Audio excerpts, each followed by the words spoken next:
1400 বছর আগে আল্লাহ কোরআনে যে কথা বলেছেন, আল্লাহ কোন কথা দ্বারা কি বুঝিয়েছেন না বুঝিয়েছেন, এটা আল্লাহ নবী সাল্লাল্লাহু আলাইহি সাল্লাম ছাড়া আমরা 1400 বছর পরে এসে নিজেরা কোনোদিনই এটাকে পরিপূর্ণভাবে সঠিকভাবে এর উদ্দেশ্যকে উদ্ধার করা বোঝা এটা সম্ভব না। মুহতারাম হাজিরিন, এই জন্য আল্লাহ রাব্বুল আলামিন কোরআনে হাকিমে বলেছেন, وَأَنزَلْنَا إِلَيْكَ الذِّكْرَ لِتُبَيِّنَ لِلنَّاسِ مَا نُزِّلَ إِلَيْهِمْ। অর্থাৎ হে রাসূল, আমি কোরআন আপনার প্রতি নাজিল করেছি। কেন নাজিল করেছি?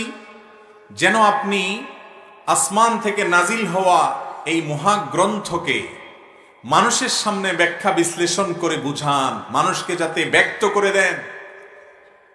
লাআল্লাহুম ইয়াতাফাক্কারুন, যেন মানুষ এই কোরআন নিয়ে চিন্তা করতে পারে, ভাবতে পারে, গবেষণা করতে পারে, আমল করতে পারে, শিখতে পারে।